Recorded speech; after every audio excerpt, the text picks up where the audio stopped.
Brought to you by the EveryDollar app. Start budgeting for free today. Normal is broke and common sense is weird, so we're here to help you transform your life. From the Ramsey Network and the Fairwinds Credit Union studio, this is The Ramsey Show. Alongside the fabulously incomparable Jade Warshaw, I'm Ken Coleman, and we're here for you. 888-825-5225 is the phone number to jump in. 888-825-5225. Partner, you ready to go? Let's go. She's ready. Denise is joining us in Toronto. Denise, how can we help today? Hello. Thank you so much for taking my call. Sure. My question, I am needing help to create financial stability when I am starting over in life at the age of 51, and I'm in a difficult situation going through a divorce. And I feel like I don't have time to waste with taking steps forward financially. And so I need a plan. I'm guessing you need more information than that. Yeah. So let's start with, Are you employed? I am employed, yes. How much do you make? So I make $45,000 a year, which after taxes where I live comes out to be about $2,500 a month. Okay. Can you live on $2,500 a month? I am, yes, I'm making it work. Okay. So that's a good starting point. And the reason I'm stopping this momentum here, Jade's going to jump in and walk you through some really specific stuff, but let's just pause for a moment and let's take a deep breath and realize what you just told us. Uh-huh. It's not ideal. Right. It kind of sucks, mm-hmm. but we can live. And I think that's really important to hold on to, Jade, as she's about ready to, to go into a new life. So you're going to be okay and make it. Now let's bring Jade in and let's talk about how we thrive. Okay? Sure. So give us more of your financial picture. What do we need to know that we don't know? I am renting. I pay $1,500 a month in rent. Oof. For a 400 square foot apartment. And just to backtrack a little bit, coming out of the divorce, it's possibly going into court soon for zero transparency and dishonest disclosure of his income. So there's a lot of difficulty there, and I'm not sure I'll recover or get anything. Sure. How are you paying for lawyers? How are you paying for that? Right now, I have $4,000 in legal fees, and my lawyer is either going to be paid after a settlement or what is owed to me is possibly recovered, but there's no guarantee on that. What is owed to you? There was a 10-year separation where he was being dishonest about his income, and so there's $237,000. Oh, wow. That should have been paid to me, but he's been very strategic. And okay. And so, there's a lot of backstory there. But as soon as I went to a lawyer to get help, he walked away from his job, lowered his income. So there's all of those things. There's $237,000 at stake. I don't want us to focus too much on that because the truth is, you don't know if you're going to get it or not. I do want to have some thoughts about these legal fees coming up because you might be on the hook for that. Is there any other debt to speak of? Right now, I have about $2,000 in credit card debt, which I should pay it off by the end of this year, no problem. Okay, I want to camp out on that because I'm seeing somebody who has $1,000 to spend on groceries, gas, and everything else in life. How are you paying off the $2,000 no problem? I've just putting aside money every month. Okay. And I feel like at the end, I'm living very small. Well, yeah. How much margin do you have? So after everything is said and done, my cost of living can be around $2,300 a month. Okay, so you got $200 in extra margin, but you called because there's a sense of urgency around really your future. My future. And my question, I look at and I watch the shows. I have $1,000 in savings now. I'm kind of looking at the steps forward, but should I be investing, is retirement possible for me? Yeah, let's talk about that. So I want to kind of dial back and put this in order of importance. So the first thing is, I love the fact that you've got $200 of margin. To Ken's point earlier, that should help you sleep at night knowing, hey, I'm not in the red. However, we both know it can't continue like this. And honestly, the ways forward, there's nothing else to cut out of the budget. There's nothing else on that end. This is an income issue. Therefore, this is a career issue. And so my question for you is, the type of work that you're doing now, is that the type of work you see yourself doing in the next 2 to 3 years? Yes. So I'm currently a church office administrator, and I've always been in ministry my whole life. But I'm looking at that, and I'm looking at being self-sustainable financially. And so I'm even thinking, like right now, it's keeping me afloat. But is there a way for that? Is there a trajectory for that income to increase over time? No. And that's right now. Yeah. That's where I'm at, because if I'm just being conservative with you, if I say, okay, best case scenario, she takes that $200 and she starts investing it immediately from age 51 to age 71. That's $151,000. Like, that's not going to sustain you. And so we have to have a very real conversation in reality about what it actually takes monetarily for you to be able to retire. And the answer to that is income. Yeah.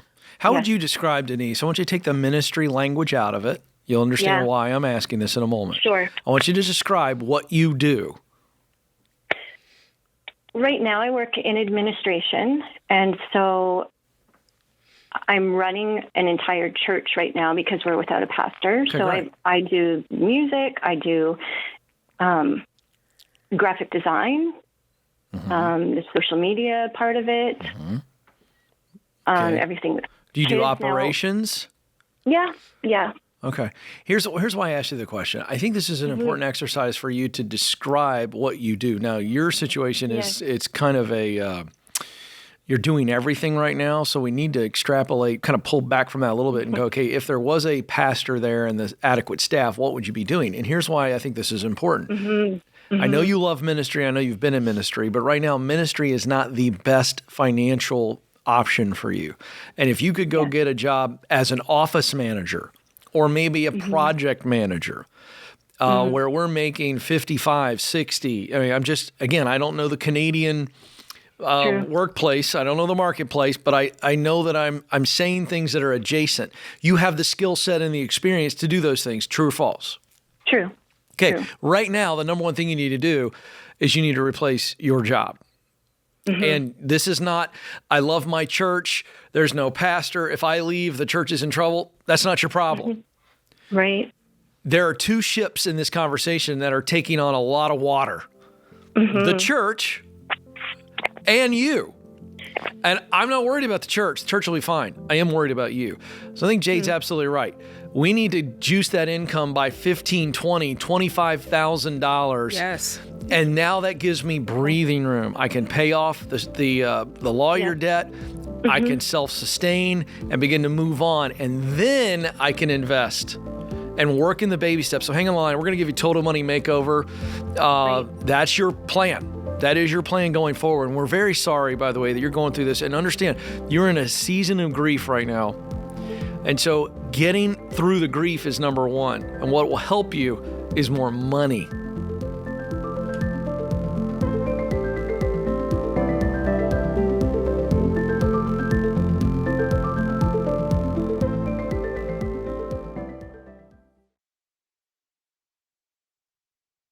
Listen, identity theft doesn't just happen just because you're careless. You can do everything right and still become a victim, whether your information is skimmed online, stolen through a scam, or exposed in a data breach, which happens every day. Then it becomes your problem, your time, your money, your paperwork galore. That's why I've told people for years to have identity theft protection, and the only plan I've ever recommended is from Zander Insurance. Zander monitors for signs of fraud, even home title fraud, and they send alerts when something looks off. Most important, if something happens, you're not stuck spending hours on hold, filing forms, and arguing with companies trying to fix it. Zander's dedicated restoration team steps in and does the hard work to help restore your identity. You can even protect your kids for free on their family plan. Go to Zander.com or call 800-356-4282 to protect yourself today. Identity theft is everywhere. Zander is how you fight back. Zander.com.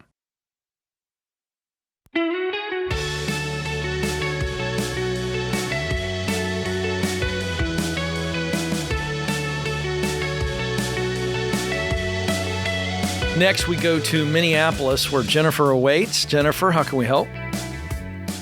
Hi. I am coming into a bunch of money through a settlement, and I don't have any financial background. I don't know what I'm doing. Like, I'm going to go through the baby steps very quickly once I get that money, but then I have no clue what I'm doing here. Wow. So I can tell this money right now feels a little bit like a stressor, and I can understand that. How much money is it? So the floor is $250,000 and the ceiling is $5 million. Whoa. Wow. That's okay. a big stretch. Can you give us some variables as to what you know, which would determine where it lands in that massive range? Basically, it's whatever, like, there's a history of settlements with this particular company. The highest one settled for $180 million, but it's not, like, that's not 100% my situation. When will you know? So, my attorneys told me it'll settle this year. Okay. But you know for a fact you're getting $250 at least? Minimum, yes. And you know that for a fact? For a fact, yes. Okay. How much? So tell us your financial situation. Give us a picture, because you've said, hey, I'm not financially literate. What is that equated to? How much debt? Tell us what's going on. Okay. So, the most I've ever made in a single year is $42,000. And like, so we just did our taxes last year and we did $31,000. Between the two of you? Yeah. You and your husband? Yeah. What kind of work is that? Well, initially he was working at a foundry, and then he moved across the country for a better job, which was also a foundry, but just more money. But what about you? I don't work. And you've never worked? I've worked, like, I think in my life I've worked a total of maybe 3 years. Why is that? It's hard to tell, like, one thing, because it doesn't make sense on its own. Like, everything's kind of a snowball effect. So, okay. So there's not a strong working history. Right. And the income that is brought in is low compared to, median standards out there in the U.S. Yeah. Tell us about the debt. Tell us about what your lifestyle has looked like. Okay. So our debt combined is around $55,000 total. That's the car payment. That's credit cards. Other financial obligations that we have. Like what? Another one of those snowball things. I owe federal restitution for $39,000. Taxes? Okay.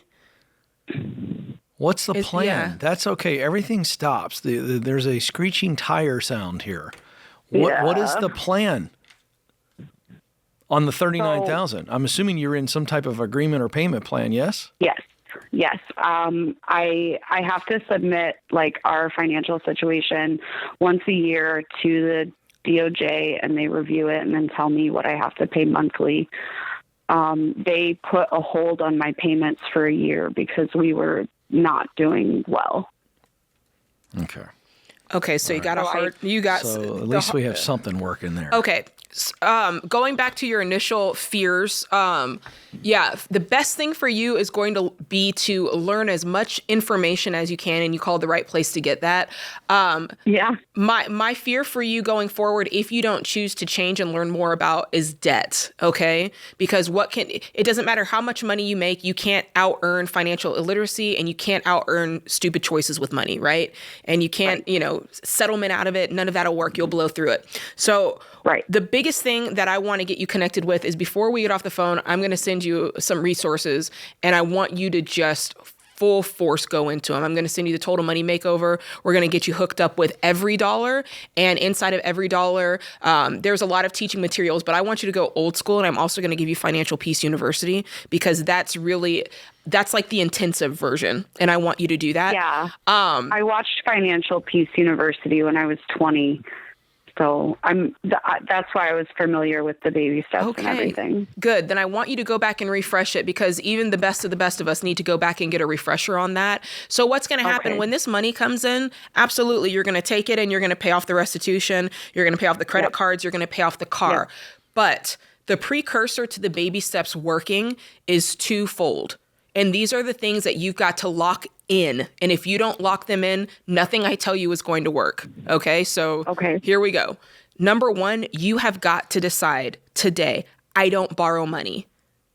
You have to stop borrowing money for any reason. I just don't borrow money, because what'll happen is there'll be something that you want and you'll go, well, I can put a lot down, and you'll just kind of creep over that line. So you've got to decide, I don't borrow money anymore. That is going to keep your income yours, and it's going to keep the risk off your back, and it's going to keep you from sliding back into those behaviors that you're afraid you're going to slide back into. So you've just got to put a hard boundary there. Boundaries are good, okay? That's thing one. Thing two is you've got to become a budgeter today. Okay, so just for some context, like, we budget everything. We budget everything. We don't buy extravagantly. Like, the debt that we have on our credit cards is for necessities that we could not cover. Okay. Can I jump in? Jennifer, I know you're hurting. And Jade's right what she said, but can I tell you something? The reason you guys are hurting is because you don't have enough income. Yeah. And I absolutely believe that you believe that everything you put on that credit card was a necessity. Yes. But I have a hard time agreeing with your classification of it. What is a necessity is you and your husband both in the United States of America, in the Minneapolis area, should be making combined minimum $60,000. Yeah. You know it and I know it. Now, I don't say that in any way with a hint of judgment, so please don't feel judgment. But you called us to help you, and I'm telling you, Jade's 100% right.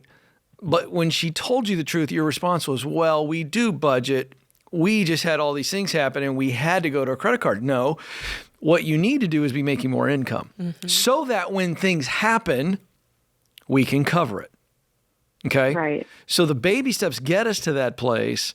And baby step 3. So I'm going to tell you, I'm going to give it back to Jade, but I wanted to jump in and say, I wouldn't wait until this settlement comes in. Thank you. I was just about to get to that. I think you need to go get a job today. And I don't care if it's the late shift at the local gas station.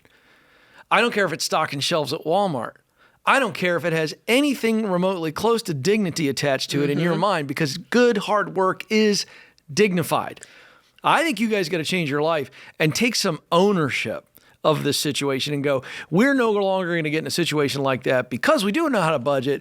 But your problem is not budgeting. Your problem is you don't have anything to budget. Yeah, and I want to take that a step forward and tell you I'll tell you my why behind it. I'm sure Ken has one.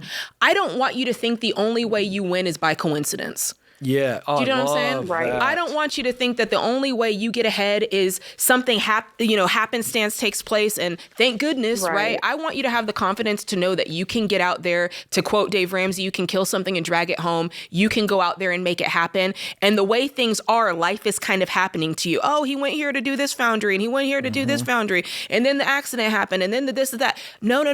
You've got to start taking life by the horns and you've got to start saying, okay, I'm the master of my my destiny here and I've got control. And I would love, love, love for that to take place before a dime of this money rolls in. Okay. You know what I'm saying? But here's the deal. Yeah, On the settlement, we're going to tell you to walk the baby steps out. Are you familiar with the baby steps? I am. Okay, so it doesn't matter if it's $250 or $5 million. The baby steps. That's what you do. But you have got to take some ownership now. We're not just going to sit around and wait for the settlement. Because let me tell you about settlements. They have a sneaky way of taking way longer to get paid out than maybe that you were told. And sometimes, Jade, shockingly, they don't end up being the amount that we were told. Hey, those lawyers, those fees, those taxes.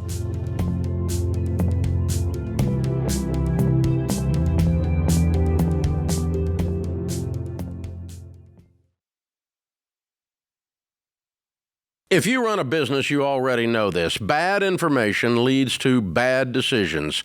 And right now, AI is everywhere. But AI is only as good as the data behind it. The best AI is built on the best data. That's why I recommend NetSuite. NetSuite is the #1 AI cloud ERP, and more than 43,000 businesses run on it, including us here at Ramsey Solutions. Their AI isn't bolted on, it's built in. And it connects everything that runs your business. Accounting, inventory, customer data, all in one place. Because when your numbers are connected, AI actually works like it's supposed to. NetSuite's AI helps flag cash flow problems, spot inventory issues, close your books faster, and cut down on manual reporting. If your revenue is at least 7 figures, go to netsuite.com/Ramsey for a free product tour. That's netsuite.com/Ramsey.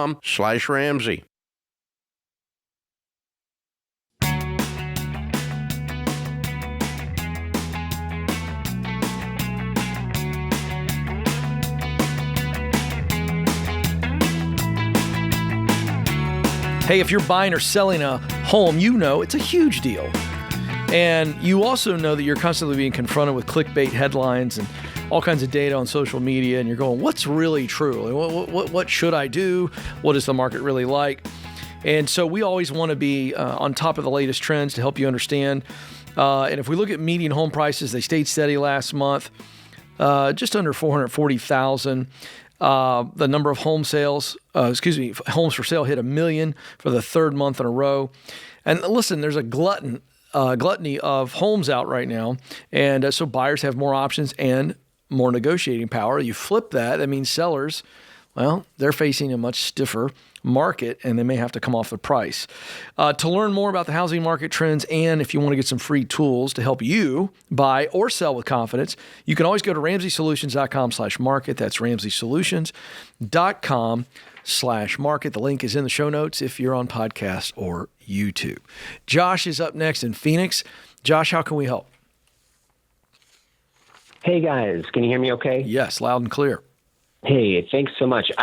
You guys helped my wife and I get out of $100,000 worth of debt.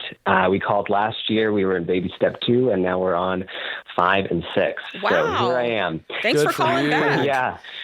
Yeah, Jade, you told me to just pay off my car, and I didn't want to do it at first, but I just did the next day, and here we are. So way to go. Good things happen when you listen to Jade. My question is, okay, just going to tell you.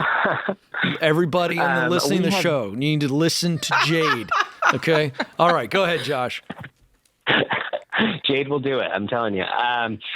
We have 2 young boys, and I'd like to set up a financial future for them. I set aside right now $250 a month for each of them. It could be more, but right now it's going into a UTMA account. But I realize that one day they're going to wake up at 18 at that rate with $60,000, and I just hand them the keys. And so I will do my best to make them as financially literate as possible. Do I put it in a 529? They might not go to school. Do I put it in a mutual fund in my name, and then we can have a conversation? But I want it to be used for school, but I can't tell them how to spend it in a UTMA. So yeah, is there something that you recommend at that rate? I probably will put more than $250 a month for each of them, and I just don't want to give an 18-year-old, Sure. They're still 18. So well, just calling to see what you guys recommend. I agree with you. I shy back from the idea of giving a large sum of money to an 18-year-old. especially when at that point, they're on their own. The money's now in their name and you can't really govern it the way you'd like to. I would be partial to throwing it in a 529 account instead, especially at the rate that you're investing. I don't think that you're going to overfund, certainly not overfund college, but I don't even think you're going to overfund higher ed in general with that type of money. If they want some form of certificate, if they want to do some, something in the trades, I think that that's a good sum of money. And you've got to remember that it is transferable. So there, you can transfer this on to, like, even if you or your wife needed to use this money for furthering education in your fields, it can go on if that, child wanted to then keep that money for their kids. But just know that over time, that money can be pulled out and it can transfer to an IRA at a certain point in time. So it's not like forever lost. It's just allowing that transition to take place. But I don't think you're going to overfund it. And I also think that as time goes on, if you want to pull back that number, or if you wanted to split the difference, I think you can get creative and say, okay, I'm going to put half of this in a 529 and I'm going to put half of it in a mutual fund in me and my wife's name. And then you have a little bit more control over it, but then you're getting some of the tax advantages of the 529. Okay. And what happens, if in the scenario where both of them actually don't go to school and use it, you can put it in an IRA. Can you pull it out? Does it get penalized or anything if you then to pull that sum of money out? So at any point you can pull the money out. If you pull it out for non-education purposes, you are going to be penalized. It's a 10% penalty. So just know that. Oh, okay. But it does roll over time. I can check that for you. Ken, keep him busy. I'm going to check when it rolls over. Yeah. Well, what I would say, Josh, is she's going to pull that over but you're in a situation where don't overthink this. You know what I mean? And your kids are how old? They're 4 and 6, so we've got plenty of time. You do, but here's the other thing I was going to tell you, just to be thinking about as you're trying to figure out what's the right amount. Education is changing so rapidly right now in the United States. I can't even imagine what higher education looks like in 12 to 14 years. I'm not kidding you. I think it's going to be radically different. I don't see the traditional higher ed format. That's just me. This is not a hot take for me, but it's a hot take for some people. But I'm telling you, I'm paying attention to these trends. So, looking at the current cost of tuition and trying to figure out, my point is pick a solid number that's going to get them where they need to be based on maybe where things are today. Don't overthink about how much it's going to cost. Because I think if anything, the cost is going to go down. I think it's going to be decentralized. So I at some point we're going to hit a breaking point, and I think we're really darn close. So that's the part I wanted to give you that I hope is some good context in choosing the amount to invest. Jade, you got what you were looking for? Yeah, there's a lot of different parts to this. So number one, the 529, it needs to have been in existence for the current beneficiary for at least 15 years. So in the case of your children, that would be the case, right? They've had this money. They've decided not to go to college. They've held on to it for a while. And then that's going to have to be rolled over from a 529 in a minimum of 5 years. So there's some nuance there. I think you can dig deeper in that to decide. But I honestly, like I said, I think if you split this out, and I think that if you, like I said, do part of it 529, part of it in a mutual fund, it gives you more control. And I don't know about you, Ken, but you kind of get to know your kids and you kind of get to see what trajectory they're on. That's my point. It may be trade school. Yeah. Sure. If the kid wants to get into technology, I think that's going to look wildly different. So don't stress over this. Be wise. And know that you've got a lot of options. Anything remotely related to some type of training or education is going to be able to be used. Yeah, that's right. So talk to a SmartVestor Pro about this and make the best plan. I guess what I'm getting at is I wouldn't oversave. No, I wouldn't oversave. And like I said, you can check out the Secure 2.0 Act. That's the one that talks about you can move those monies to a Roth IRA. There's a $35,000 lifetime limit, $7,000 annual limit. So just kind of think through that. Like, what would that look like to move this amount over this amount of time? Yeah. Yeah. Thanks, Josh. You're a good dad. You're doing great. Broader issue here. I touched on this a minute ago. I'm going to revisit this for our audience. As you start looking at the baby steps, okay? Mm-hmm. And so for people that are going, okay, I'm late 30s, maybe I'm early 40s, and we're just getting to the baby steps. Baby step 1, $1,000 for that rainy day, right? Kind of garden variety emergency. Boom, that's important. Baby step 2, smallest debt, all the way up to the largest debt, momentum, we're going to knock it out. Game changer, super important, right? Baby step 3, 3 to 6 months of your expenses in the bank. Now we're feeling really good at night when we go to bed. Baby step 4, now we're planning for the future, 15% towards retirement. And then some of you are going, I'm so far behind with my kids. Baby step 5 feels like a really rough emotional confrontation. Yes. All right, I'm just calling it out. Absolutely. Here's what I want to say. Don't fall into the trap that your kid has to go to a super expensive school, to a name brand school, or that they have to have a student loan for any amount of professional success, because that is the cultural pressure. And if you take the cultural messaging and pressure and you put it on top of somebody who's going, we're so far behind, we're just trying to get through baby step 3 and my kid's going to go to college in 2 years. I know what that can feel like. You talk a lot about the emotions behind money, and I wanted to call it out. I want to give you the last word on that. I want people to think about there are more ways for your kids to get the training that they need, more ways than ever, and more cheap. That's all I want to say. I want to throw it out there. I'm going to tell you right now, setting expectations early and often. My parents told me from a young age, you don't have a college fund. You better be good at sports. You better be good at grades. When you set expectations like that early and often, that is more important than a college fund, because then you go, okay, I got to get scholarships. I got to have a better GPA. I got to be willing to work. I got to choose a school that is within the right price range to actually make this work, because we're not doing student loans. Expectations trumps a college fund any day of the week.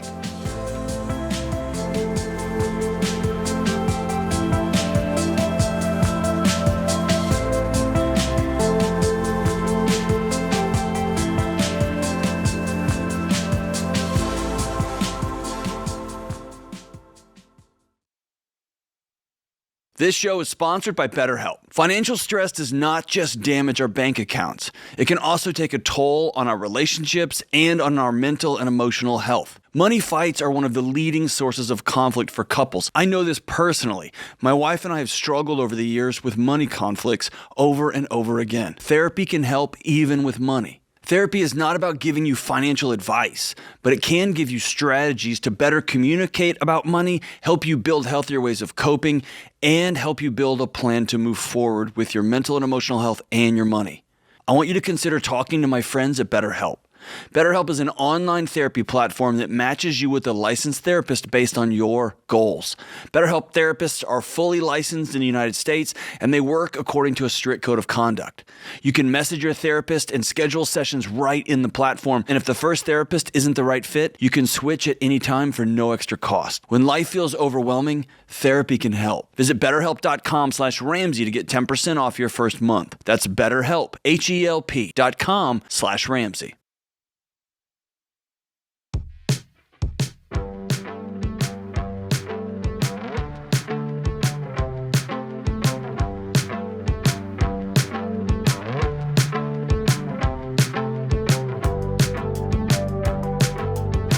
All right, Caitlin is up next in Shreveport, Louisiana. Caitlin, how can we help? I am looking for the best way to consolidate my debt and to raise my credit score so in the future I can buy a new vehicle and a new house. Okay. Now, how familiar with our show are you? Are you new to us? Only in the last year, and looking at baby steps. I've completed a couple, but out of order. Okay, give us the update. So I already have over $1,000 in savings. I'm actually edging towards $10,000. That's just because my dad raised me to always save money and make sure you always have at least 6 months worth of your bills to be covered. Okay. And then I also have the 15% that I put back monthly into retirement. Okay. Is that through a 401k? 401k and an IRA. Okay. Anything else? That's pretty much it. And what about the debt? Because you mentioned consolidating your debt. Yes. So whenever I turned 18 and I went to college, I found out that my birth mom had used my information on a house loan, a vehicle loan, and 2 credit cards. Oh Lordy. Gosh. So I have the 2 credit cards that are on my collections, which is really the main thing that has affected my credit the most. Not the And mortgage? that's only like 50. No, because thankfully I found out after having the conversation with my dad that my dad ended up paying for the house, and somehow my name was just attached to it for the first 3-ish years of my life. Like, I still get unclaimed property tax from the state of Louisiana for that house. But it's nowhere on your report anymore. No, not at all. And the car? Not at all. Okay, so it's just these credit cards. How much is it? It's right at $1,500, and then my total debt is only $3,000 because the other $1,500 is medical debt. But I've paid off the other 80% of my medical debt just because of my health issues. How much was it to begin with? I've done really well as far as paying off my debt. So it was $8,000 to begin with. The medical debt?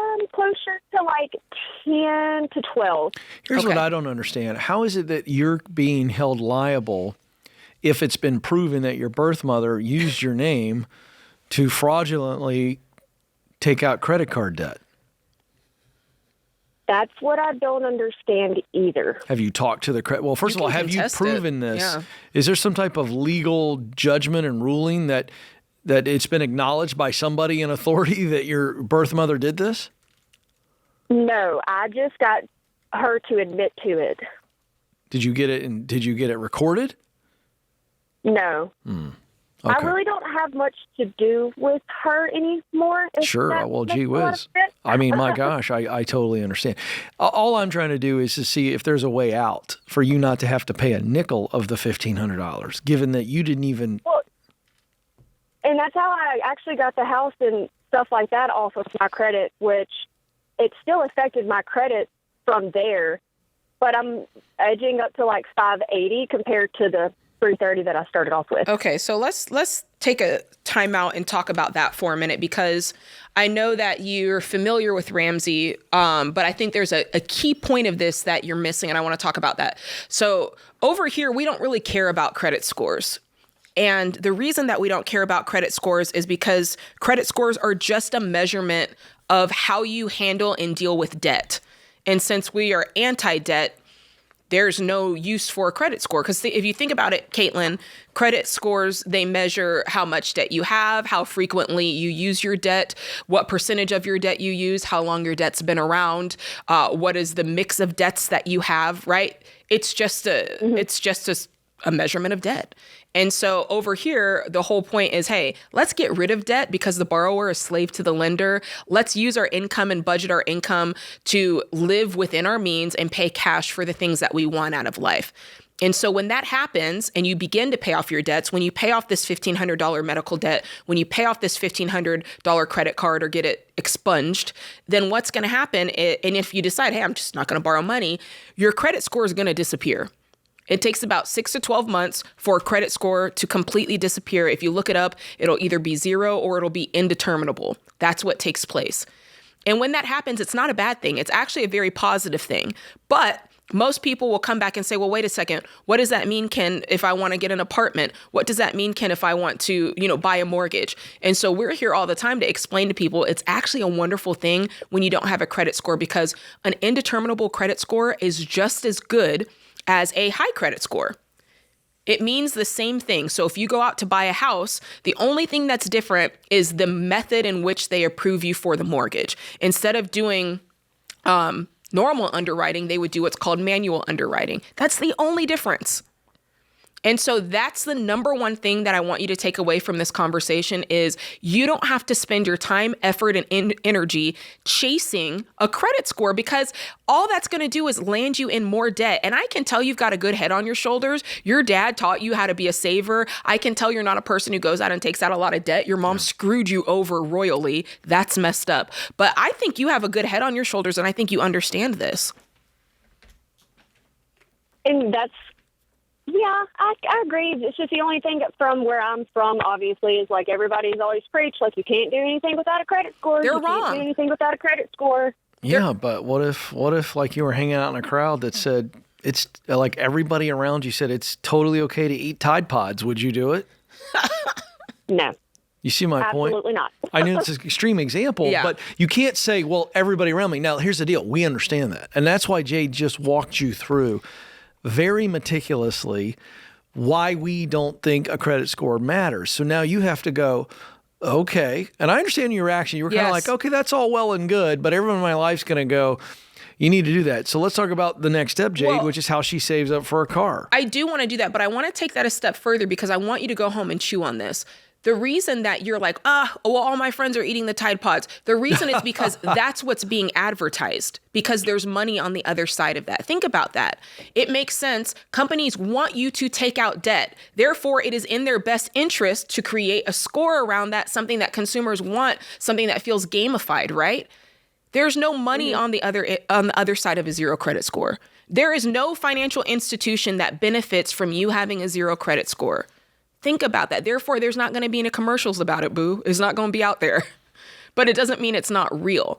Ken and I have nothing to gain from this. No, not at all. So we're sitting here telling you, let me tell you, until I bought my house, I went years without a credit score. And then when it was time to buy the house, we did manual underwriting. Now I have a mortgage, so I have a credit score. But think through that. And anybody listening, I want you to think about that. Banks are attached to the end of this. Mm-hmm. Banks want you to borrow money. Yep. Banks want to be able to, do you see what I'm saying? So think through that, because wherever there's a paper trail, that's where you figure out the origins of something. Caitlin, would you like to pay cash for a car? If you had the money saved up, how would that feel?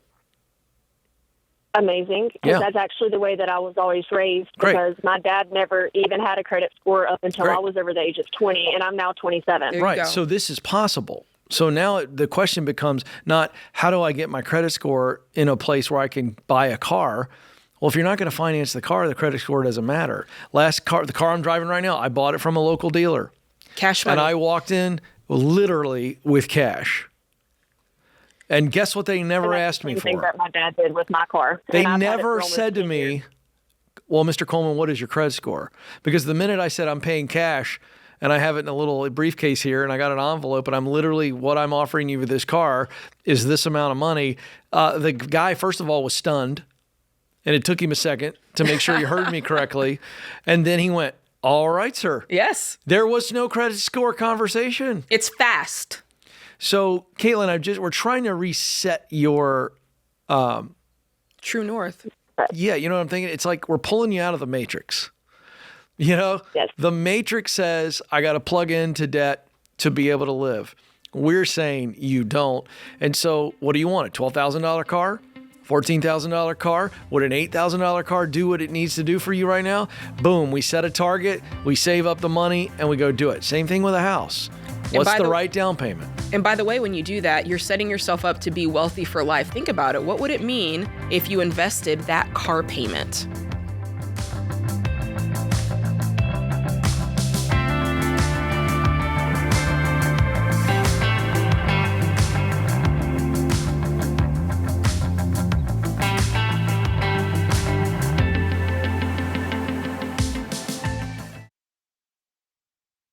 If you're looking for a more budget-friendly way to save on medical costs and stay true to your values, Christian Healthcare Ministries is a great option to think about.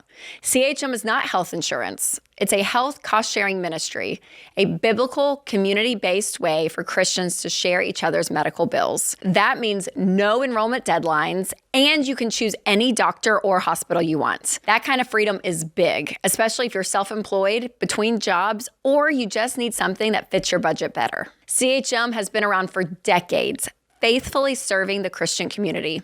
And many members save hundreds of dollars a month compared to traditional health insurance.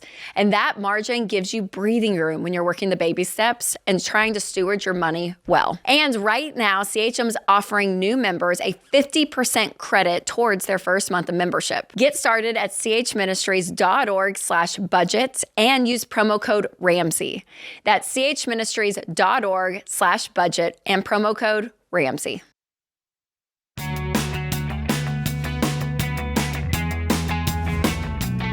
Welcome back to the Ramsey Show in the Fairwinds Credit Union studio. I'm Ken Coleman. Jade Warshaw is alongside. We're really happy to have you with us here. We're here to help you win with your money in your work and in your relationships. The phone number to jump in is 888-825-5225. 888-825-5225. We start out with Joelle, who joins us in Wichita, Kansas. Joelle, how can we help? Hi. Hi. How are you guys today? We're doing well. How are you? Oh, I've been better. Oh, what's going on today? Okay, so I am in baby step 3. I thought I was finished, but I think I'm going to be starting. My house flooded. Oh. Well, so I have a crawl space, and my main water line burst under my house. No. And it's cost, so far I'm at over $40,000 worth of damage. Ah, man. Yeah, and I have $12,000 in my emergency fund, but not enough to cover all of these damages. And this is, you don't have insurance? Well, I do, but they're arguing on whether or not they're going to pay because my house is old, so the pipes are old. So, I'm just trying to figure out if insurance doesn't cover, what is your guys' advice on where to go next for all of these bills? Has the work already been done? Some of it, had to be done immediately.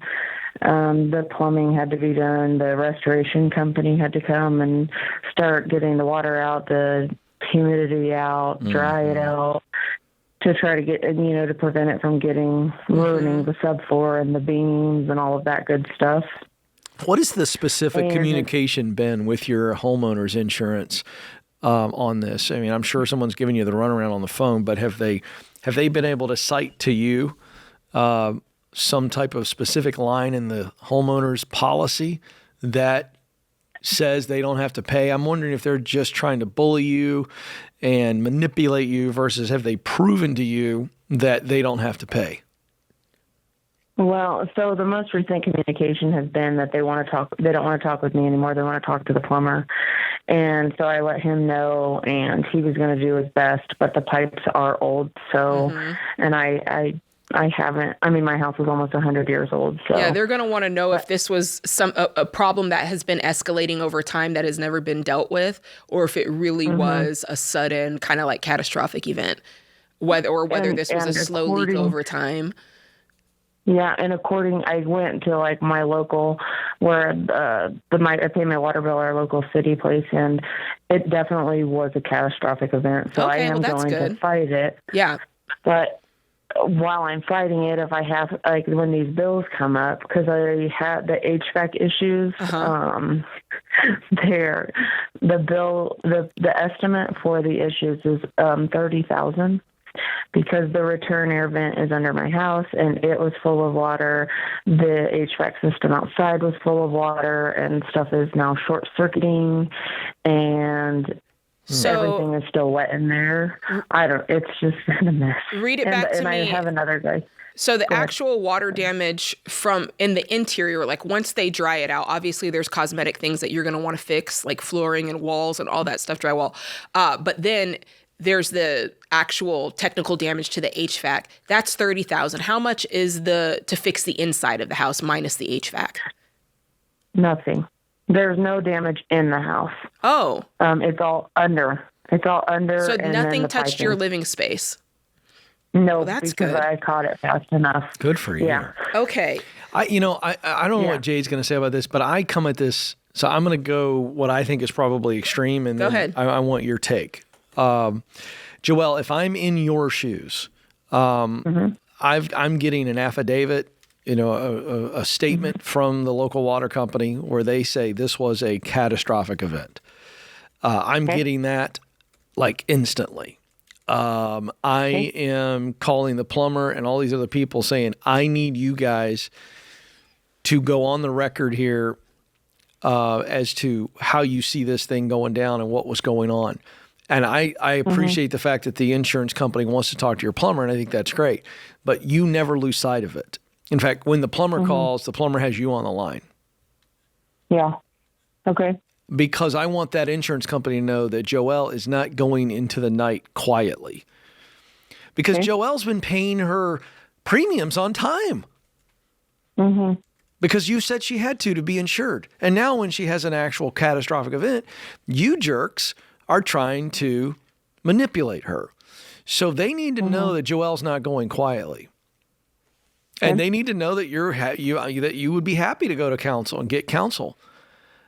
And you need to say enough things and ask for enough things where they realize Joelle is taking care of business.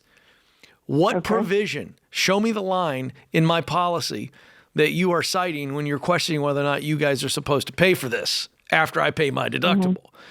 And I just would be hyper vigilant, because once they realize that Joelle is willing to go all the way on principle because she's not going to be messed with, I think it changes things. But I'm going to stop there because I do value Jade's wisdom on this. That's what I would do. Yes, I'm with Ken. I would 100% fight this, but I'm here to help you deal with worst case scenarios. So I want to talk about what is your income right now and what's your monthly margin look like? So like my yearly income, is that what you want to know? Tell me what you make a month. Probably 5,000. Okay. Yeah. And of that 5,000, you told me you have 12,000 saved. How much margin do you have every single month? I would say 2. Okay. So what my goal would be, let's pretend you're on the hook for some, if not all of this money. And so you're looking, oh man, I got to shell out $30,000. You've got 12. So we got to come up with another 17 or 18,000 very quickly. So my first thing that I would do is I'd be looking for ways that I can cut back to where I can start to save up as much money as possible. I'm looking around, is there anything I can offload to pick up a however much money is possible? Maybe it's $2,000, maybe it's $800, right? So that's kind of just a practical way of looking. But what I'm also going to do is I'm going to get an HVAC guy out there and I'm going to tell him the situation. And I'm going to say, tell me, put yourself in my shoes. I don't have $30,000. How can we phase this thing so that we're doing this in small chunks so I can pay you? Is it first we're going to dry everything out? Is there a way that we can do, when we're setting up the return air, can we do priority zones first? Like, the master bedroom, that one's first, and then maybe the kitchen. And is there a way that we can phase this thing out so I can pay and so that we can do things that are most important first, And that's what I'd be asking, because everything happens in phases. That's right. That's right. Yeah. And listen, these contractors that you're working with, they know your situation. And they've seen it a million times, and so adding to Jade's worst case scenario, you look at them and you go, look, I don't do debt. Yeah. So I'm not going to put this on a credit card, but if you can work out a cash payment plan, I will do installments. And you treat this like you've had to go back into the baby steps, and that's what you do. Yep. But you're not actually borrowing. You're just going to go, guys, I'm going to pay this, but I'm going to pay you as I can. And I'm going to take that $2,000 in margin or where I can and I'm going to pay you guys off. And that way you sleep at night. That's what I want you to hear is that you don't need to go into debt to pay this stuff off. You just don't. Okay. All right? That was what I was worried about. No, you're okay. And that's your choice. But fight. Deductible only is our goal here.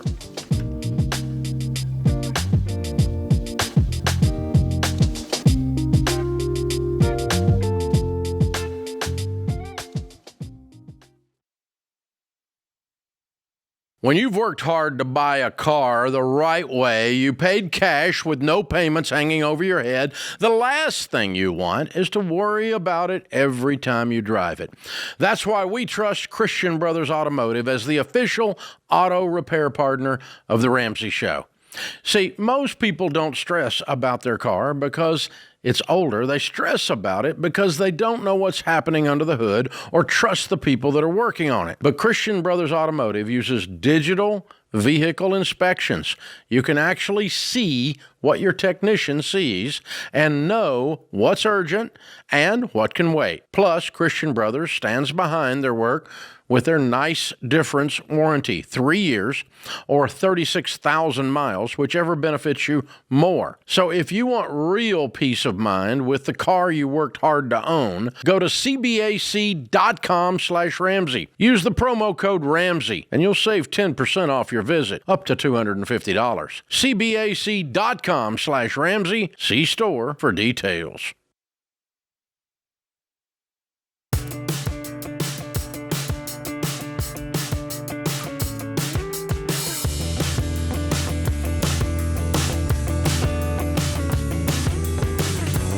All right, let's go to Beth in Rochester, New York. Beth, how can we help today? Good morning, or good afternoon. We have been following the Dave Ramsey plan, my husband and I, for about a year now. We have baby steps number 1 and partial of number 3 laid out. We were about $40,000 in debt, not including our remainder of our $200,000 mortgage. And so we're probably sitting at around $21,000 in credit card debt that's mostly been occurred from myself covering weddings, baby showers, and other things like that. I have about $400,000 sitting in my 401k, and I wanted some advice on whether it makes sense to pull out a loan out of there to pay back myself versus paying these high interest. I think the credit card, it has like a 28% interest fee on it, just to get that out of the way to plug away at the remaining bill, getting out of debt. Well, didn't I hear you say that you had partial of baby step 3 completed? And I'll put that in quotes. Yes. So how much money is there? So we're down to 1 vehicle now, and we have about $6,000 in there. Okay. The tricky part of this conversation is my husband doesn't agree with credit cards at all. And we have 2 children where I've kind of supported, again, helping support weddings and baby showers across the past 2 years. And I've successfully paid off $20,000 of it alone. And I probably could be out of debt with the other $20,000 by October of this year. Mm-hmm.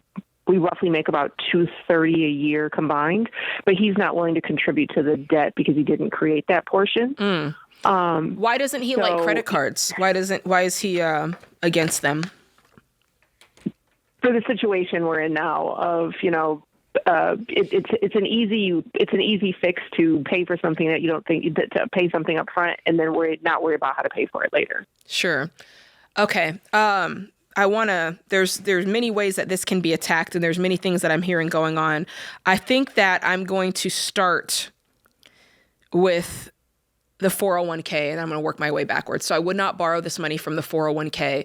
The reason for that is you're just putting yourself at risk. Obviously, if you borrow this money from your 401k, now it's attached to your work. So if you choose to leave your job at any point, that money is going to become due immediately, and you'll have a calendar year in most cases to pay that money back. And if for some reason you're not able to pay that money back, then it becomes viewed as an early distribution. And so you're taxed on it at your income tax level, but then you're also paying a 10% penalty.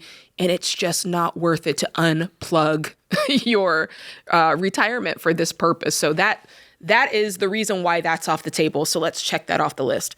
Ken, okay. I want you to lean in on this because what I'm hearing, Beth, is if my spouse says something that they disagree with, and they're saying, hey, I really don't want to do this. I really don't feel good about this. My first initial point is not, okay, then I'll just go over here and do it on the side anyway. Correct. Yeah, I felt the same thing, Beth. This is not a win. This is not a win financially, right? It's not a good move. Yeah. For all the reasons Jade's laid out, but it's really a bad move relationally. And your husband has got a real clear principle on this. And the truth of the matter is we agree with him, right? And so, yes. But what we want here is not about boo, Beth, yay, hubs, right? That's not what this is. This is a relationship issue that you need to solve now. It hasn't been solved up to this point, and now you're tempted because you don't have the same principle that he has. He's not tempted. In fact, my guess is your husband's got an alternate plan. Is that true or false? Yes. What's his plan? Well, ultimately here, that we're going to scale back even further than where we are, and that whether I find an additional job or whatever I do, and I turn all credit cards over to him, which I have. Mm-hmm. I have until the end of the year because we make a decent salary to get out of this. Wait, no, not decent. Good. You make $230,000. Real good. The median is like 80, so you're doing extremely well. Yeah. Yeah, so Jade's right. You need to trust your husband on this. He's actually got your best interest. Collectively you, the two of you, he's got your best interest at mind. He's right. Don't fall prey to this kind of thinking. This is a mindset, and you just got to go, all right, you know what? I'm not where I need to be. I'm going to trust Jade and Ken. I called him today, and I'm really going to trust my husband. Yes. And you need to get on the same page with him on these money principles, and it's going to be a much better journey going forward, and you're not going to get into messes.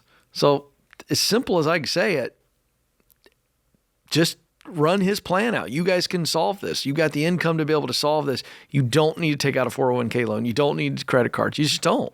And I think that's exactly what he said. Well, he's right. Beth, he's right. I hate to keep telling you that he's right, but he's right. Well, and let's put this into real numbers, because if you tell me, oh my gosh, we have, $15,000 a month, $14,000 a month at our disposal.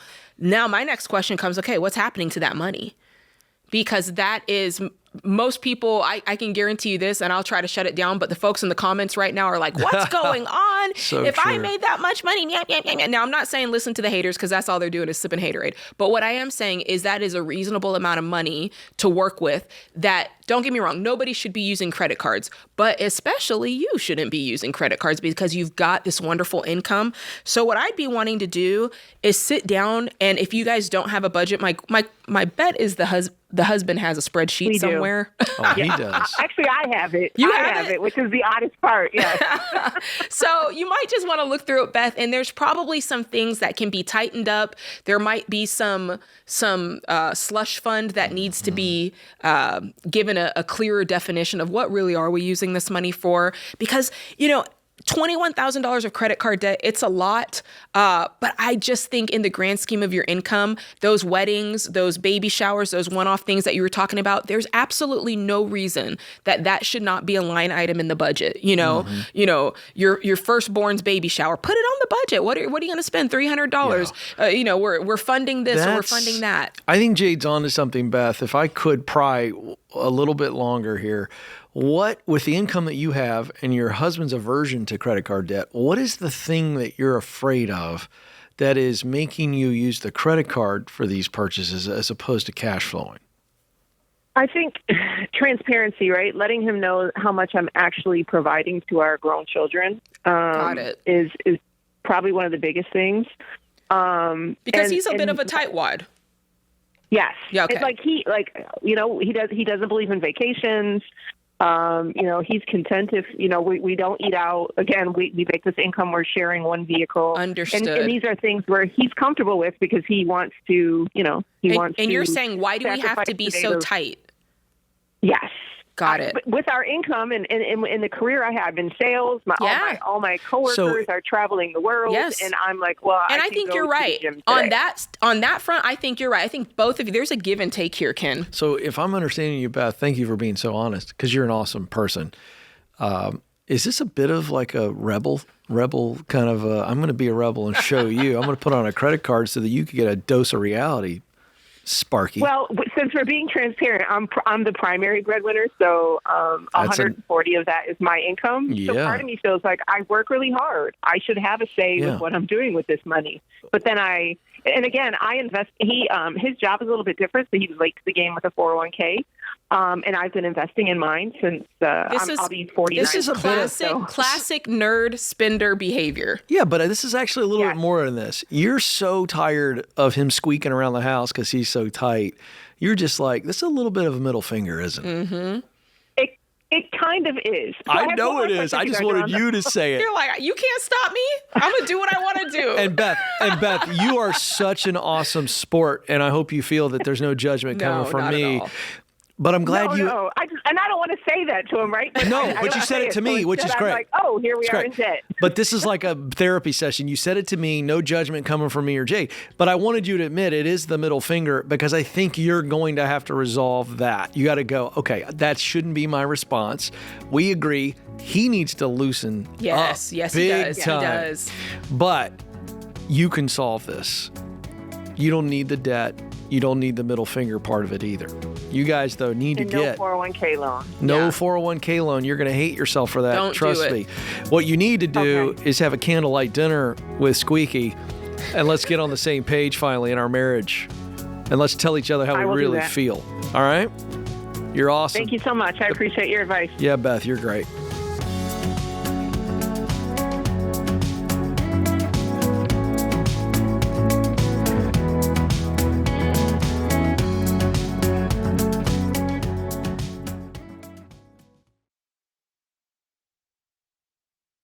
Buying a home is one of the biggest financial decisions you'll ever make, but too many people base the decision on opinions or what the market is doing that week.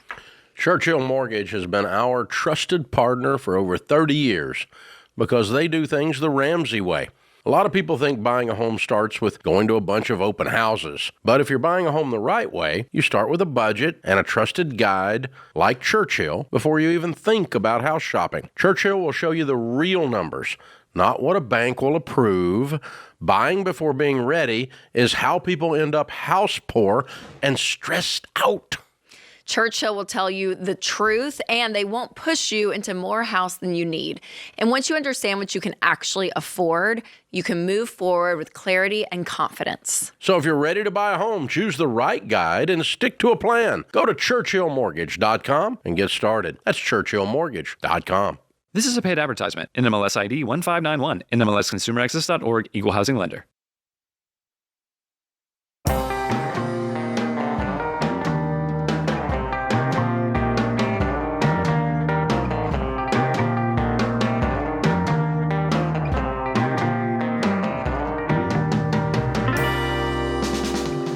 All right. Hey, folks, when it comes to Every Dollar, the thing that we're telling you about all the time, we love getting real stories because this is no longer a budgeting app, right? This has got the coaching involved in it. It's got the entire baby step program baked into it. And we love real feedback from people that are using it. Here's a fan quote: "Every dollar is excellent. It really helped me to get my personal finances in order. Now that I'm married, my wife and I use it together out of our joint checking account. It really helps us maintain a common vision and a set of goals."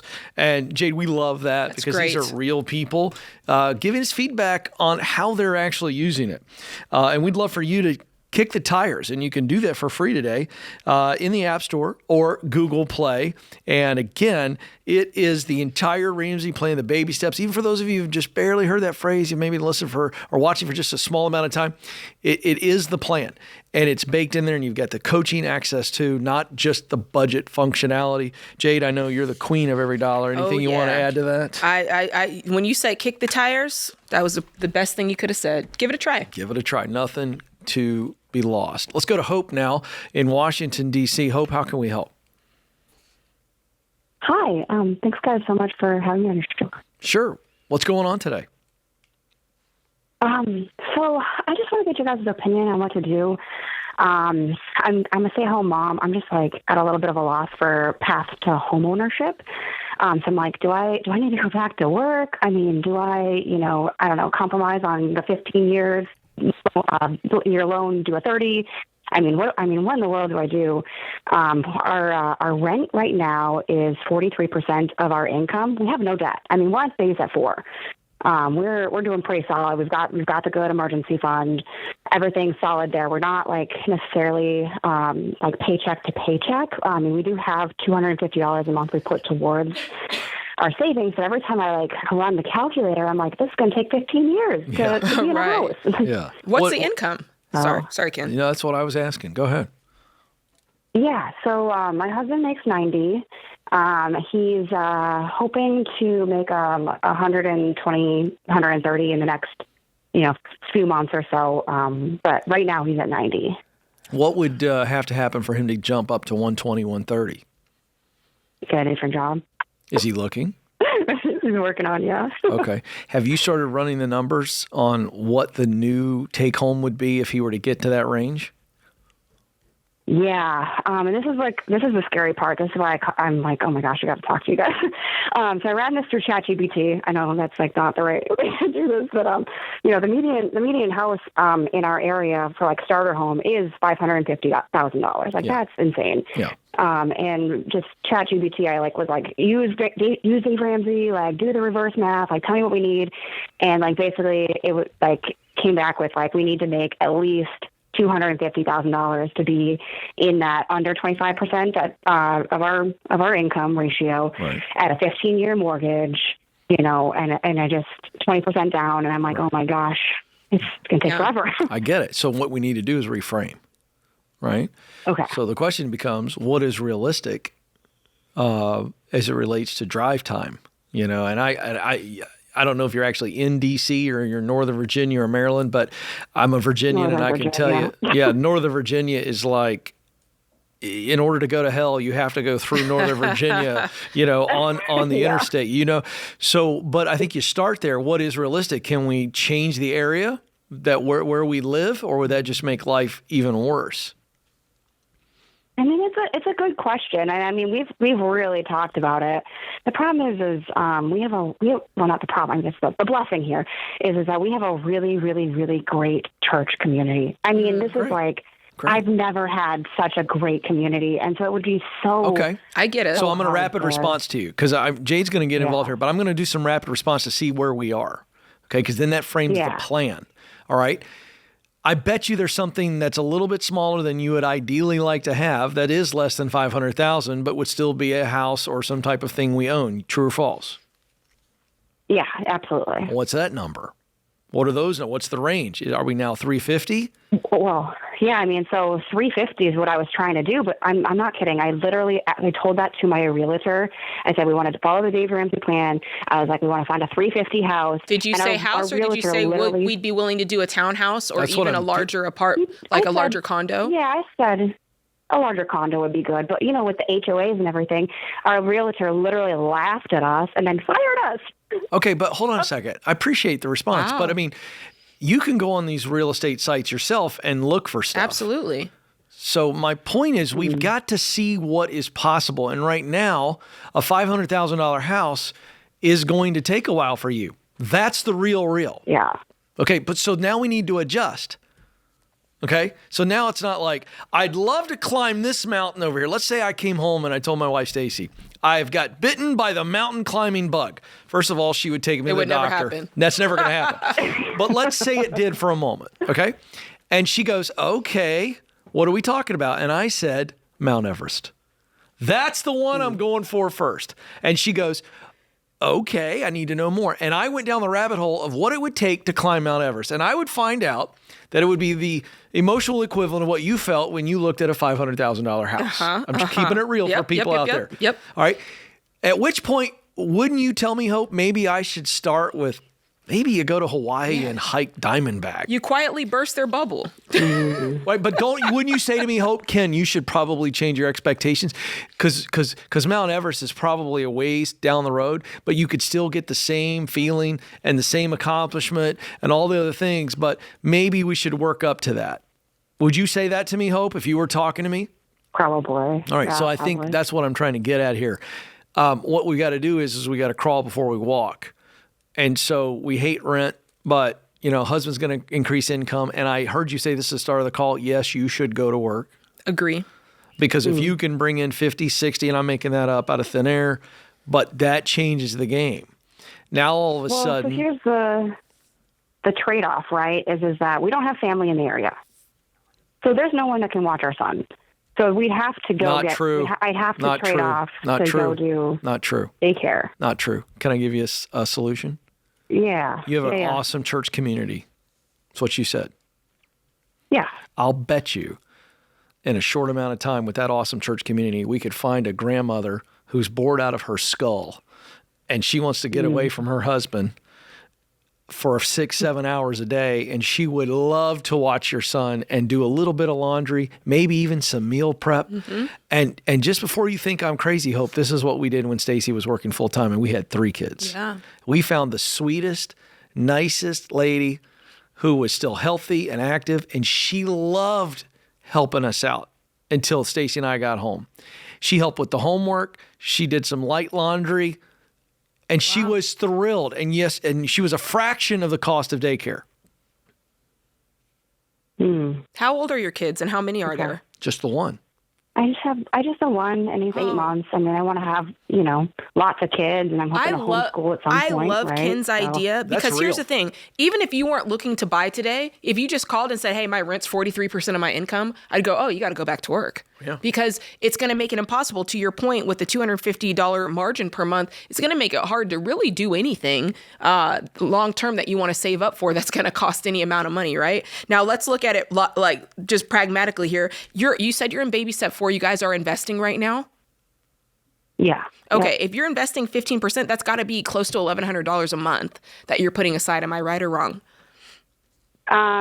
We are working towards it. So I think we're at about 7% of his income right now is investing in retirement. Okay, you guys are young. We've got 25 set aside for our house right now. Okay, so what I would do, I would also, for the short term, I would either mix that and say, we're only going to put, 4%, and so that we can put more towards this down payment, or I would completely cut it off. I'd cut that off for up to 2 to 3 years while you save for this down payment, but I'm completely with Ken. You need to be working. I'd temporarily pause retirement so that you can start saving up for this house, and I would change my expectations. It took Sam and I 10 years to be able to save up for a house. And let me tell you something, to this day, I never go, the one regret in life is that I had bought my house 8 years earlier. I've never said it, and you'll never hear me say it because it's simply not true. And now they got a great house.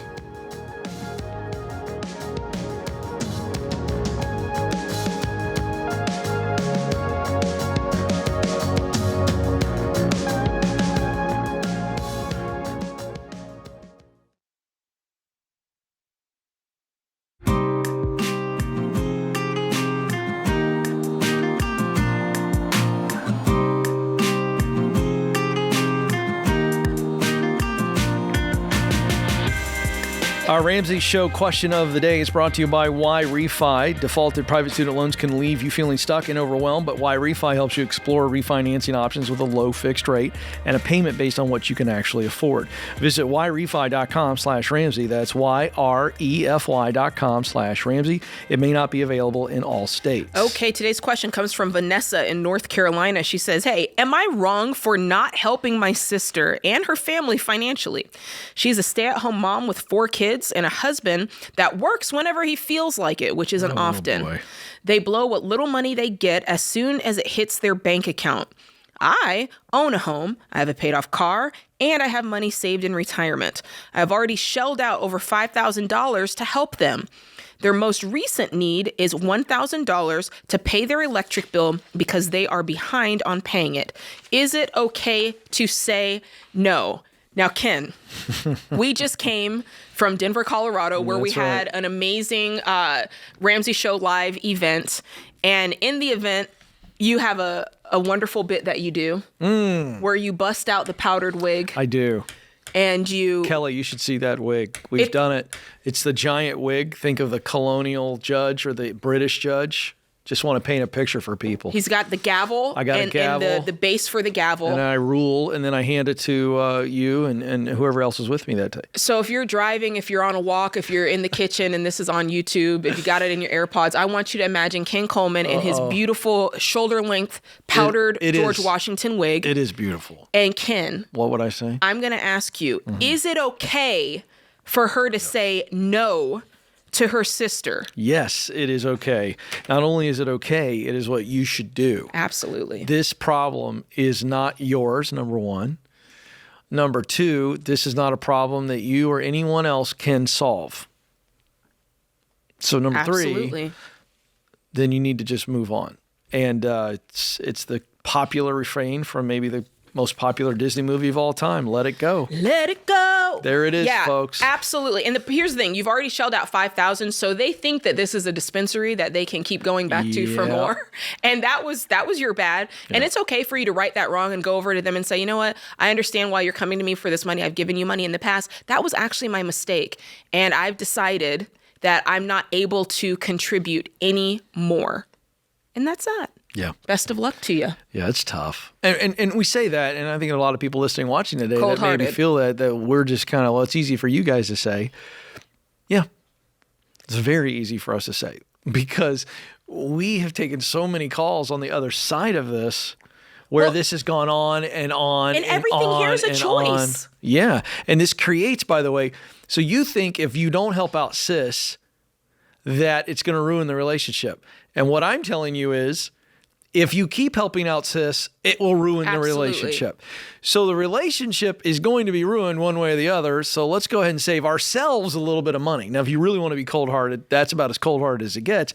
But since you got me in the stuffy, judge's robe and the wig and the gavel, I have no emotions on this because we have just, am I right? We have been on the other side of this when this thing doesn't work. Absolutely. And here's the thing, like I said, this is all at the hand of their choices. If you had called me up and said, the kid, somebody ended up in the hospital or something that was completely out of their control, yes, my heart softens immediately, especially if you have the money to spare, especially if they have proven to be people who are responsible, right? There are parameters that I think it's okay to step in and give a helping hand, but this is not that scenario. It is not even close, by the way. No. And I just, Jade, have zero sympathy. I mean, zero. And I don't mind being called out on this, but I'm just being real. I have zero sympathy for somebody who works whenever they want. They're just kind of when he wants to. No, that's messed up. As a man, that's not a man. Now, I'm sorry. If you've crushed it financially and you work when you want to, I go, I had a boy. Everybody wants to be on that team. That's different. But this is very different. We can't even pay the electric bill because homeboy won't get out of the lazy boy and go work. I have zero sympathy. I'm never going to help somebody who won't help themselves. I agree with that. I'm going to take you back to the founding of our country. I'm feeling very, very frisky on this one. Come on, give us a 4 So here's the deal. John Smith, this is a fact. This isn't just in your 4th grade history book. Okay? The founding of Jamestown. If you didn't work in Jamestown, they didn't give you rations. No work, no eat. Yep. John Smith had it right. I'm going to borrow it from John. And so, you don't work. What do the kids say? You don't eat. You just ate and left no crumbs or something? Is that a thing kids say? That's what you just did. You ate and left no crumbs. That's what I thought. Yeah, because you said it right. You put him in his place. Yeah, but it's never a good idea to pat yourself on the back with a comment. But I was just really... Well, you made a pun out of it, which is even better. Good job, Ken. Don't work, you don't eat. It worked in Jamestown. In Jamestown, it'll work in your house. Chris in Austin, Texas is where we're going next. Chris, how can we help? Hey, so I've got a truck right now. It's a pretty sweet truck. Love it. Had it for a few years, but I took out a loan for it, and now I'm on baby step 2 right now, and I'm still upside down on it. So my question is, do I sell my truck and pay the stupid tax, or do I continue to pay it down and refinance it? Interesting. Is this your only debt? As of right now, there's about $5,000 on top of it from credit cards and personal loans that I took throughout the years trying to pay this debt down. It initially started at about 22, and then I took a consolidation loan and got it all the way up to $35,000, almost $40,000 because I was dumb and racked up those credit cards again. But now I paid it down to $2,000 left on the credit card and $3,000 left on the personal loan, and that was over the last year when I started listening to you guys. Got it. Okay, got it. Okay, so, and tell me about the truck. What do you owe on it, and what's it worth? So I owe $46,000, and it's worth about $30,000. Oh, you're telling me. Oh, man. Okay. What's your income? So I make about $96,000 total. Okay. So the good news is, you paid $46,000 for the truck. You make $96,000. You're kind of like right there at the halfway point. We always say you shouldn't have more than half your income invested in things with motors, things that are going down in value. You're right on the line.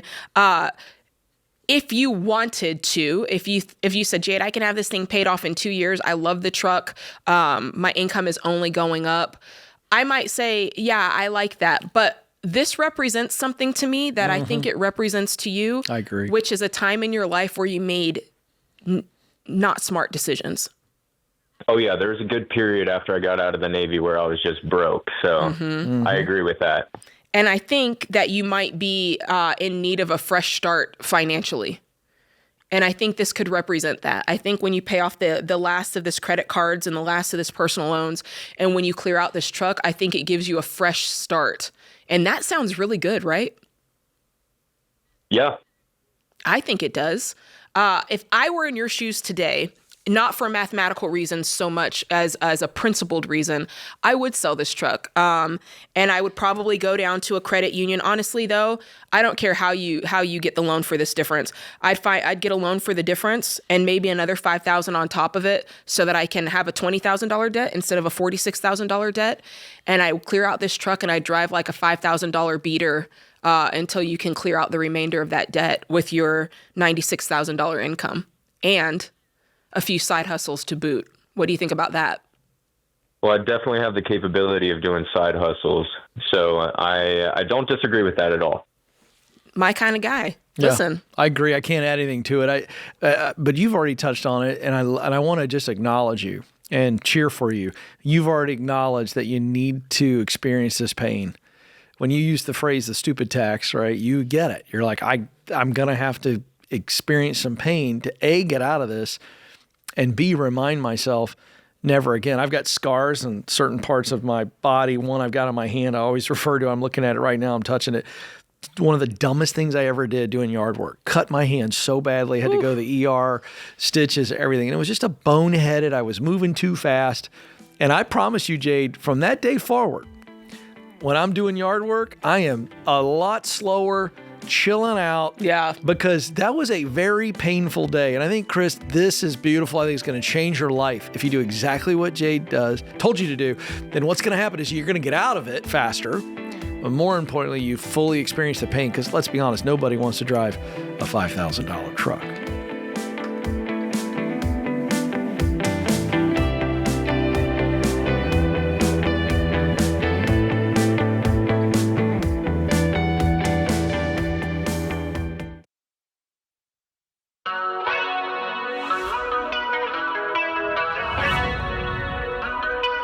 Welcome back to the Ramsey Show in the Fairwinds Credit Union studio alongside Jade Warshaw. I'm Ken Coleman. Excited to have you with us today as we take your money calls. 888-825-5225 is the phone number. Let's go to Chris in Portland, Ohio. Chris, how can we help today? Hi, I was wondering, when is it appropriate to bring up finances or debt when dating? I'm divorced and getting back out there, and kind of just curious what that's a good question. And I got to tell you, my favorite question of the day. And the reason it's my favorite question of the day is I don't think there's a firm answer to this, but I love that Jade's alongside of me too, because this will be fun. Yeah. Okay, I'm going to take the male perspective colored in my philosophy. Okay. All right? Go ahead.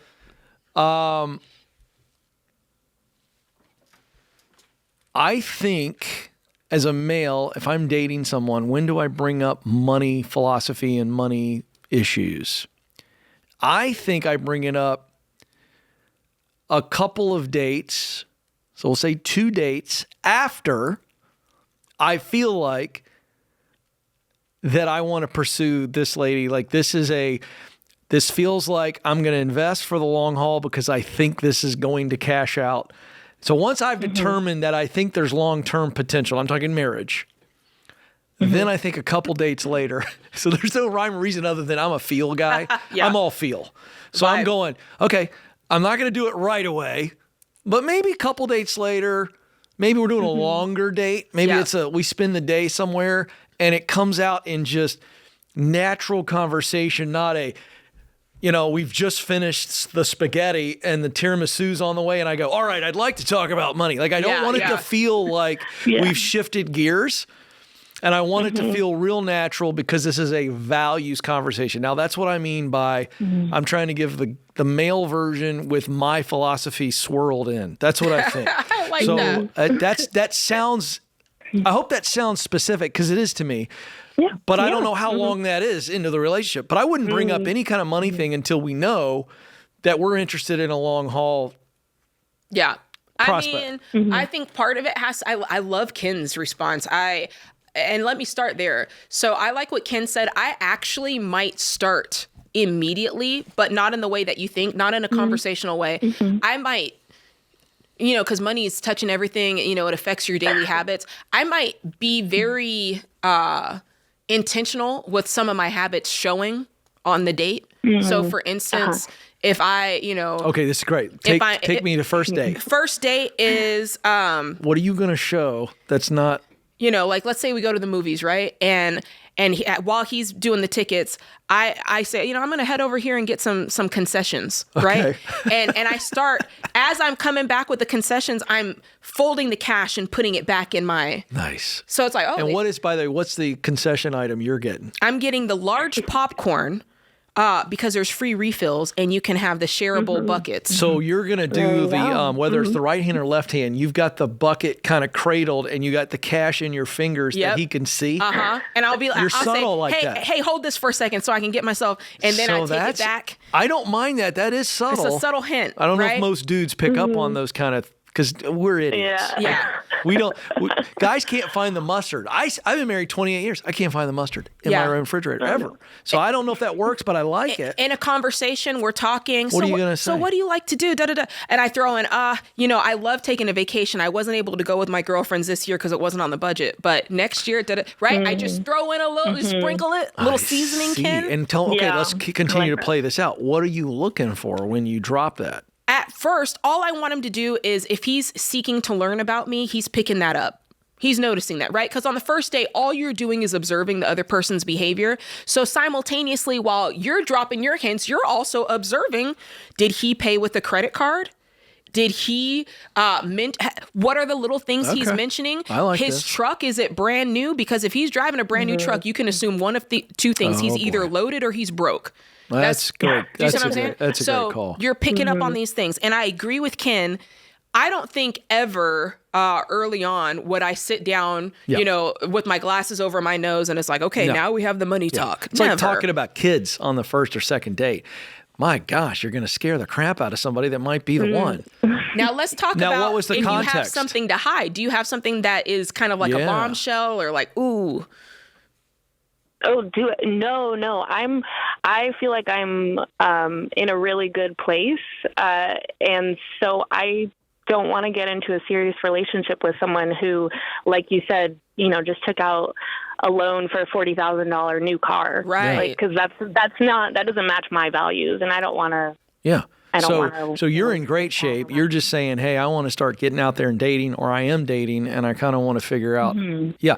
Well, I got to tell you, I really, really, this will come as a big shock to the audience. I love my own advice here. I think you get to pick, the time frame. I just wouldn't scare them off, but I don't think you have to wait, months to talk about it. But I like your combo. I like how you came in on that. I like Jade's.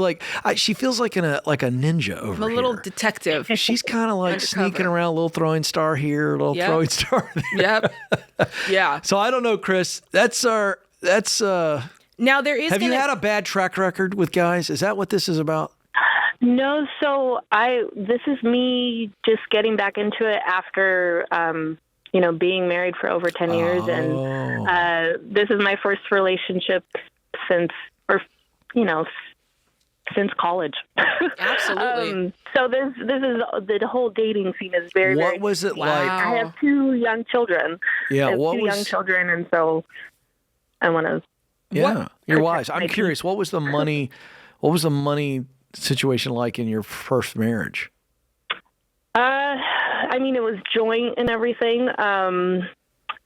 He struggled to keep a job, honestly. And I'm nearly debt free now. I have, basically $1,500 that I owe my parents on a car that I bought from them. And that's all I have. Good for you. So that's a couple months. And awesome.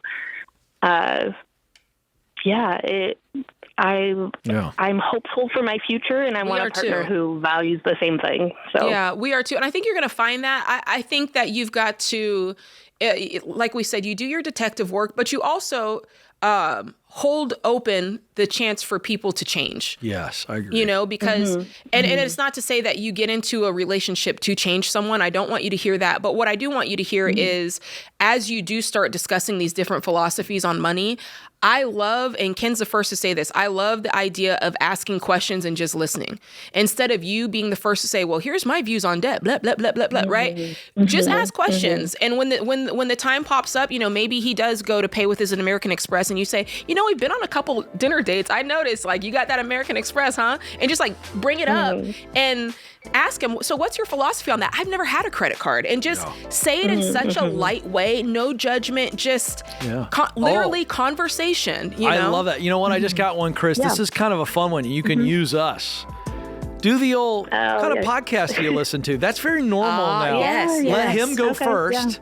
right? And by the way, this is a twofer on this one. You get 2 tests on this one. Hey, what kind of podcast do you listen to? And if he tells you and then he doesn't ask you what you listen to, what's going on, narcissist? Hello. But if he does ask you, you tell him and you see how that goes.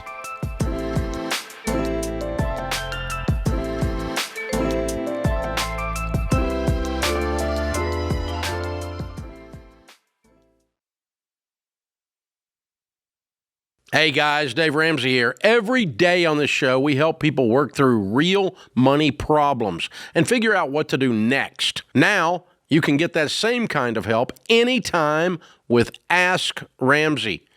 Ask your money question and get answers built on Ramsey principles we use on the show. Whether you're making a decision or just want something explained, Ask Ramsey is here to help.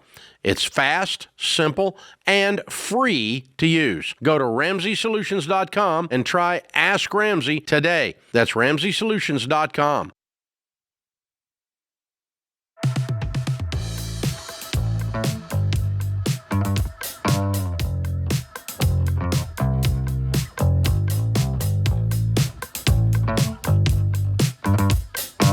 All right, let's go to Jessica, who joins us now from Washington, D.C. Jessica, how can we help?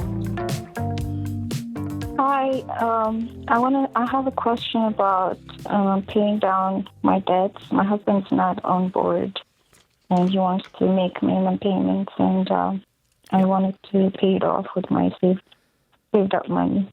Okay. How much money saved? Jessica, if you don't mind, could you speak a little louder? I know this may be nerve-wracking and all that, but I want to make sure we and the audience can hear you. So go ahead and answer Jay's question for her. I have about $45,000. You have $45,000 saved, and you want to pay off the debt, and the husband's like, no, let's keep that in a chunk and just pay minimum payments. Am I understanding that? Yeah, and he doesn't have access to that money because I wanted to keep it. Do you have separate accounts? We don't, but I contribute some of my income and to the common account, and then I have some money that I'm just putting away. Where is the $45,000? Is it in a savings account? Yes. How much is your total debt? I have around 13,000 plus 45, so it is about 58 plus 15K from my mom. So about 60 to 70. Sweetheart, I gotta tell you. You got to speak up, Jessica. I am struggling. I know our audience is as well. I'm sorry. It's okay. And I know you're probably nervous. It's just that we want to help you. We just don't understand you. So your total debt, is this you and your husband? The stuff is in both of your names? Is it so, or is it a mix? Yes. Yeah, it's between our names. And is the total $68,000? Is that what I heard? Yes, and also $25K student loan from his side. So $25K plus the 68. Yes. Okay. And you, so that's 83. I want to make sure we're completely on the same page. You've got $83,000 total would take care of all of your debt. Yours, his, everybody, correct? Yes. And you have $45,000 in a savings account that he knows about or doesn't know about? He knows I have a saving account, but he doesn't know the number. Are you concerned about what'll happen? What are you more concerned about? Him finding out that you have the 45, or are you going to bat on this idea of paying off the debt? So I don't mind him having access to it, but I just don't trust him when it comes to spending.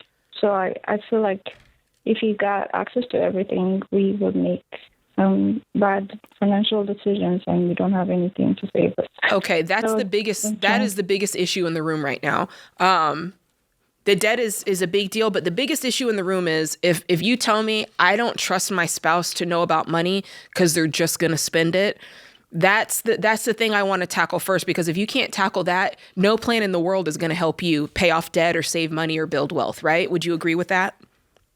Yeah, I agree. Because you won't be able to work together.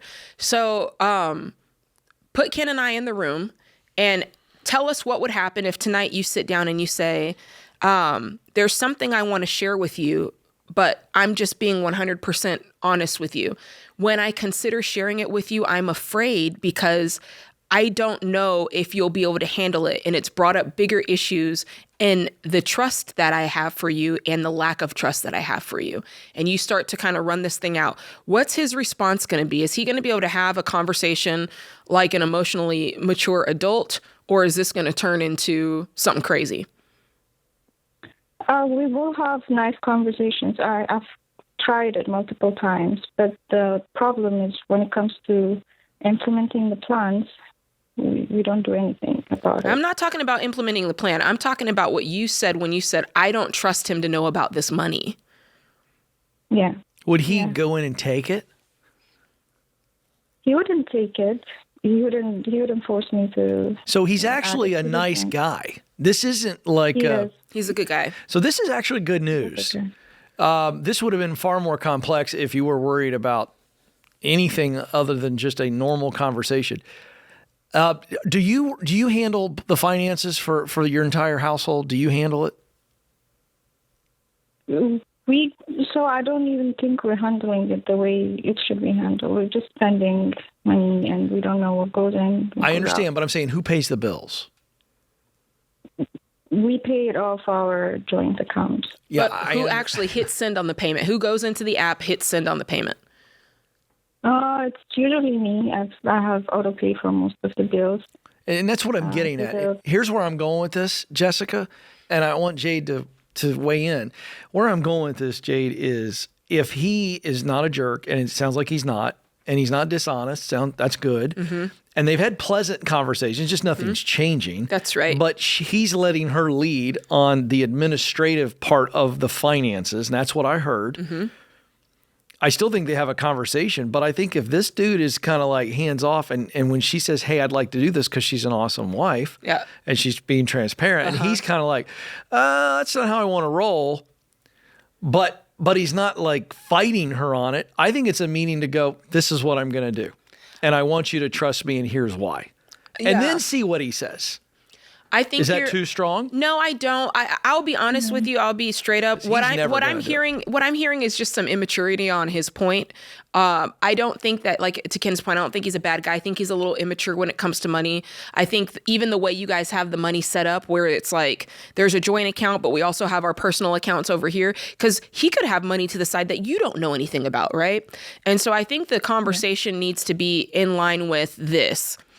I think we need more transparency because I think it's breeding mistrust, and I don't like that. I'm starting to feel it. I don't know if you're feeling it too, but I don't think that we can get on the same page with our numbers until we decide that we trust each other fully with our finances. I think that's topic number one. And then I think topic number two is you expressing how holding on to debt makes you feel. Because if we go straight to the numbers, I don't think it's going to get through because he's clearly not a numbers guy. But if you can get to the heart or the emotion of the matter, that might help it sink in. And then if you can seek to learn a little bit about why, where he stands on this, like why does the debt not bother you? Why have you distanced yourself from the money? Because the more you know, that's power in the right. That's and you knowledge is power. And I think that's wise, Jessica. That's great advice because here's what I think. I think you can influence him. I think so too. To come to your page. Because it doesn't sound in any way like this is something that can't be solved. We've taken calls before where the husband is just like almost abusive on something, verbally or certainly financially. And I think in this case, I love Jade's advice. I think he just has one mindset on it. You got to start talking about it. And I think you got to kind of own it. Tell me what the mindset is. He just doesn't want to give out money. He'd rather have it saved and then. Well, but here's the problem. It's a comfort thing for him to have that money. Well, yes, but Jessica, here's what you have to help me understand. We're $68,000. No, it's more than 68. 83. It's $83,000 of our so-called money has got to go out. We are completely underneath of it, and I don't like the way it makes me feel. And here's how this goes if we don't pay it off. Here's how this goes if we just pay minimum payments forever. Oh, you're in it forever. I think he has to be confronted with that.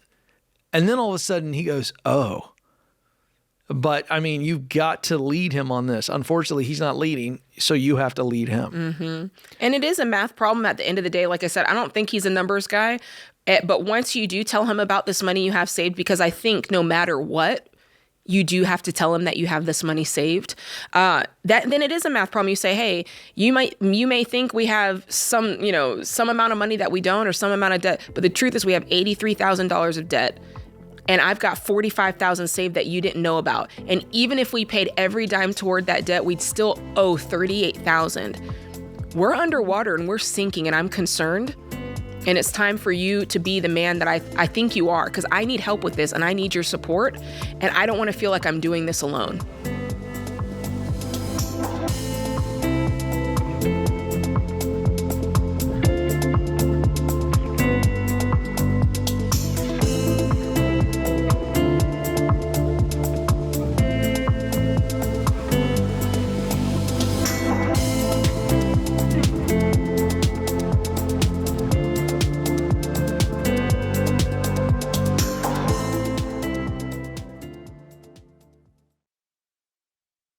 When people hear my story of paying off debt, they say things like, dang, that must have been so hard.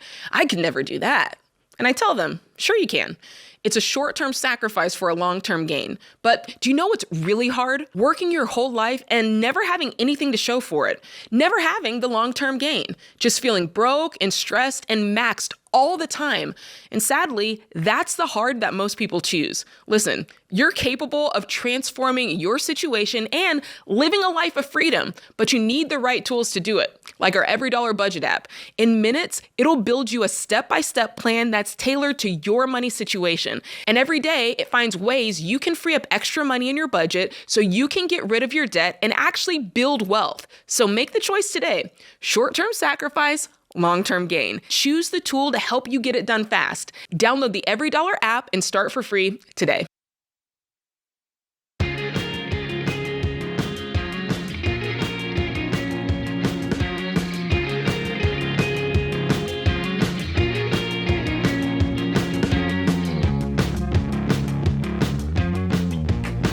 All right, Jade, I know you care about insurance. Oh, my my gosh. favorite. You know, we just had this big ice apocalypse, or whatever you call it, ice apocalypse in the Nashville area. I remember. I lost trees. A bunch of my neighbors lost trees, and we were all talking in the street, looking at the carnage about insurance. That's just something that's recently been on my radar. Yep, that's right. We all get it. We want to be covered. And for you, some of you are probably over-covered. In other words, maybe we can find a couple $100 that goes towards the baby steps. Some of you are undercovered, and it could derail you for a season on the train to the baby steps, right, or through them. And so we have the Ramsey Solutions coverage checkup. This is free, and it just allows you to plug in some numbers, quickly gives you a nice report that tells you you're either overcovered or undercovered and gives you an action plan. You can get that at RamseySolutions.com/checkup. That's RamseySolutions.com/checkup. Let's go to Megan, who joins us in Edmonton, Alberta. Megan, how can we help today? Hi. I have a very odd question. Basically, am I wrong for wanting to kick out a family member out of a house for my own benefit? And I know how that sounds. I mean, we need to know more. Yeah. Okay. Yeah. What can you tell us? I'm going to try and make this really streamlined. It's a very complicated situation. So my dad died like 15 years ago, and my mother recently passed away. And she has a rental property, okay? My cousins live in the rental property. It's just her and her husband. And they were basically talking about how they were not going to stay there. They wanted to leave.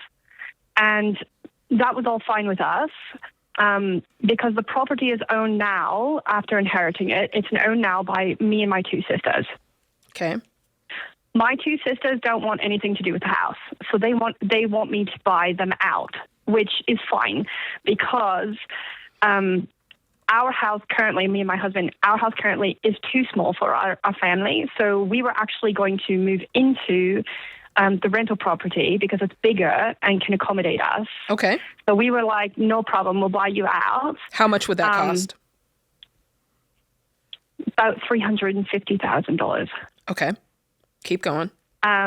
So we were going to rent out our current house because we only owe $50,000 on our current house, and we could rent it up and down. It's it's suited, so we could rent it for 2 units. Okay. And then we would have no mortgage payment. Like the renters would pay the $350, technically $400, I guess, if we paid off this house, if that makes sense. Okay. Uh-huh. I'm with you. So where's the hang up? Where's the bottleneck? The hang up is my cousin doesn't want to leave yet. Are they living rent-free or are they paying rent? They are not paying rent. They are paying the cost of ownership of the property, so like the property taxes and utilities and whatever. No wonder they don't want to move out. I know. But here's the thing. It's a really long story, but long story short, they had an agreement with my mother. Like, I don't know if there was some, like, my mother owed them something or whatever, but they have basically like a 5-year lease where they don't have to pay anything except the upkeep of the house. So how long has it been? The house and of the 5 years? 2 years. So technically, they could stay for 3 more years. Now, the problem is... That's in writing? Fine. Like, me and my sisters... Yes. So me and my sisters, we, like, agreed that they, as long as it's not a cost to any of us, that the cousins can stay. That's fine. Okay. But the problem for me is our house is too small. It's too small. And so Got it. My husband and I want to buy another house. We want to move. Right. But the problem is if we go and we buy a house, then let's say tomorrow we buy a house, the cousins say, okay, just kidding, we're going to leave now. I see the problem. Now I won't qualify to pay out my sisters. Do you know what I mean? So I'm like, do I go buy a house or do I kick them out? What's on fire that you need to, like, that I know your house is not big enough, but why is that? Did you just have babies? What happened that suddenly I have to move now? I have 1 baby and I have another one on the way, and we have a 2-bedroom house. Okay. So I'm going to say something radical here. And okay, the radical thing is the kids share a room. And you do that for 3 years. It's like the rooms are like, I'm in a very small house. How many square foot? Like 750. Okay. Yes, you are correct. Tiny. That is a small. Here, let me lay out your options, because if I understand and if I'm wrong, stop me, okay? Because you did give me a lot of details. The cousins have a lease, and if the shoe were on the other foot, you would want your lease to be honored, and it's in writing. I don't have a problem with them honoring the lease. Mm-hmm. What I have a problem with is the fact that they're so like, I'm going to move tomorrow. Oh no, I'm not. Well, I don't know if I'm going to stay or if I'm going to go. Well, they can do that for the next 3 years. They get to do that for the next 3 years. Because they have a lease. But then that puts us in a really hard spot for the next 3 years. Well, right? That's the part where I want to decouple. I think that you need to decouple your plans from that. Yes. Or you have to just decide, I'm not letting them take me on an emotional roller coaster. I'm just saying I don't have access to this house for 3 years. And I'm just telling myself that. If for some reason it comes open earlier, fine, whatever. But I'm not going to let them take me on an emotional roller coaster. I do think, now this is, like I said, it's groundbreaking. But I do actually think that you would be okay in this small house with maximum 3 year, the maximum age for your newborn is going to be 3 years old, and that they share a room for a while. Because the other option, which I don't think that you would like, is to buy something else, because you do know that this other house is on a horizon. And what this reminds me of, Ken, is just the old kind of like sacrificing to win mentality. Yeah. If you really, really want to be in that house, Megan, that rental property that was your mother's, there's probably going to be an element of sacrifice involved to get there, because it's going to be a sweet deal once you're in there, right? Yeah, we talk about this a lot. Would it be wrong to like offer them my house? Like, you guys are just 2 people, like move into my small house and let us have the 4-bedroom house, like. You could offer that, but that's kind of presumptuous. Is that the word? I get. What do you think the relational reaction is to that if you were to do that? What do you mean? Well, I'm with Jade. It feels presumptuous. So how would that go over if you said it that way to them? How would they respond? I don't know. If you say, hey, I want your house. I don't want you to be able to do the lease because I'm on a timeline here. So you guys leave your house, come move into my house, pay me rent. I mean, that's no. They don't even have to pay me rent. I'll honor the same deal. We just need a bigger place. And that's all. And we just don't want to go. We've been looking at houses, and we just don't want to go buy a house and then have it be like, oh, just kidding. Now you have to buy your sisters out, and now you can't qualify because you bought another house. Well, here's the thing: you don't have to do anything because let's go back. You don't have to buy your sisters out. This is a deal that you've constructed in your mind that is like the perfect solution, right? In your mind, the perfect solution is I buy my sisters out, I kick the cousins out, we get into the house, we do this sooner than later, right? Like that's your fairy tale ending. But the truth is, you don't have to move into this house. There's other houses out there possibly. The truth is, the timeline is a timeline that you've constructed because you're uncomfortable in the current house. That's just the truth. This is like bare bones truth. I'm not saying it's uncomfortable, by the way. I'm sure it sucks, but I'm just saying that's the truth. And then the truth is you're starting to now, because you're getting a little desperate, you're starting to construct a reality where the cousins would be totally fine moving out of their house, moving into your house, and you're so desperate to the point that now you're like, hey, I won't even charge them rent. I just think we're getting in dangerous territory here. And I understand what you're saying, but it does drive me. Oh, I probably left out a small, probably large detail. They own another house. The cousins. That they could be living in? They own a different house. That would have been nice to know about 8 minutes ago. We're going into a break. But either way, I'm so sorry. Either way, you're putting your future and your destiny in the hands of other people. And whenever you do that, it is frustrating because they're not going to you can't control them. And they've got a 5-year lease. Sorry.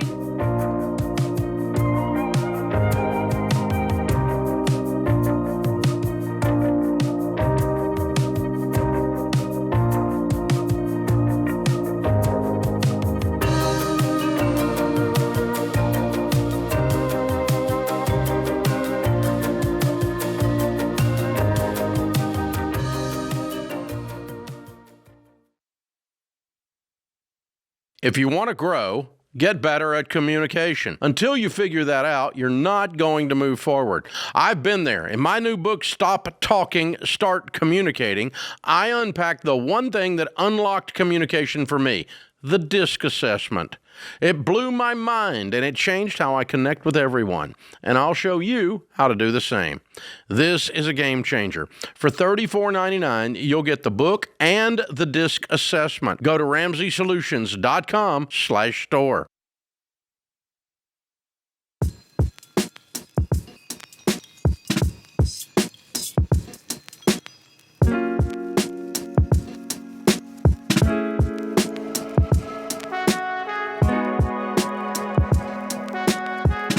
All right, our scripture of the day is from Psalm 16, verse 11. You make known to me the path of life.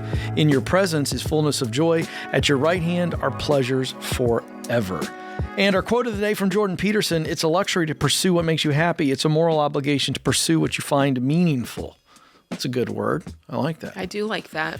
All right, let's go to Christine, who joins us in Orlando, Florida. Christine, how can we help? Well, hi, everyone. Thanks for having me on today.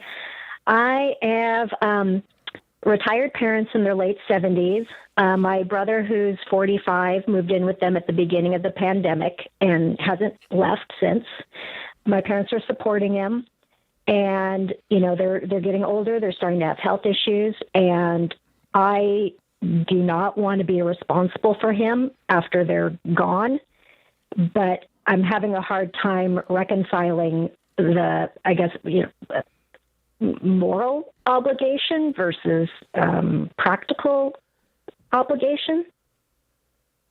Why would you be responsible for the brother? What type is there something wrong that he's requiring support? No, other than he just has never worked. And it's one, and it's one of those things where I'm afraid if no one takes care of him or supports him, he'll end up homeless, and bad things happen when is he on drugs? You're homeless. He's not. It would be an easier conversation if he was. So I guess my question is, why are you drawing the conclusion that he's totally helpless and will end up on the streets. If he's 40, able-bodied, healthy, that would then just be his personal choice then, wouldn't it? You're absolutely right. It is absolutely his choice. It's the, tug of he's really my only family once my parents are gone. And do you really think that rather than let's just play this out for a second. Unfortunately, let's pretend your parents, they're beamed up, they move on. Let's pretend you've put your foot down and said, you know what, you can't move in with me, Bobby. And do you really think Bobby will do you truly in your heart of hearts think that he will say, okay, tonight I'm sleeping in a box? Just about. The reason he moved in with my parents is because he was sleeping in his car. And my dad didn't want that for him. And you're sure there's nothing else going on with him? I am sure. There may be some mental health issues there that have never been diagnosed. Okay. That's helpful to know. Yeah. This is tough because of what you just said there. Yeah, that's and different. It feels like you've got to get a little bit more plugged in on this, right? Like I think you have to get hands-on and find out to the best of your ability what is going on with him. In other words, if he's just a slacker, for a lack of a better word, my response is different. If there's some legitimate I got to be careful how I say this. Like if there's some legitimate medical diagnosis that put him in a position where he literally cannot take care of himself, that's a wholly different conversation. And it doesn't sound like when I would suspect, and again, he's never been tested, but my suspicion is that he's somewhere on the autism spectrum. Okay. Interesting. I am as well, but I know that there are very intelligent and successful people on the spectrum who, still take care of themselves. And I don't know why it is that he has taken this route. He made comments years ago to my husband when we were dating, so this was years ago, that, he didn't think he had to work that much because someday my parents would die and he would inherit. But my parents aren't that type of inheritance, if that makes sense. So his concept and relationship with money is completely unrealistic. Well, I'm going to go back to what I said a minute ago. I don't know that I can give great advice because I don't know much at all about what's going on because you don't know. So I think you've been detached. Right. So I do think that this is the right time for you to dig in. I agree with that. And become completely aware of what's going on. So you have to assess the situation, at which point that allows you to make a good decision. And I think you're a good person and I think you have common sense. But I mean, are you the only sibling? You are? I did. Yes. Okay. Yeah. That's a big heavy weight there. So I would want to know what's really going on. I would want to talk to him, by the way. I'd do two things. I'd sit down with the parents and have your parents tell you what's going on and ask them what their expectations are. Not because you feel you have to do what they say, but I would just want to read the room and I'd want to know what mom and dad say. I'd want to be looking for, are they making excuses for him? And I think you'll pick up on that pretty quickly. Have they enabled him? Okay. I'd want to know that. Then I'd want to sit with brother and get his take and go, what's your plan if mom and dad are gone? Like, let's have these conversations and let's do it in a way that tries to get everything out on the table, Jade. Like, Absolutely. Let's get all the pieces of the game board out. I'd push for evaluation too. I would. That's a great, that's a third thing. So there's a checklist of 3 things, at which point you now have a lot more information than you do today. Yeah, absolutely.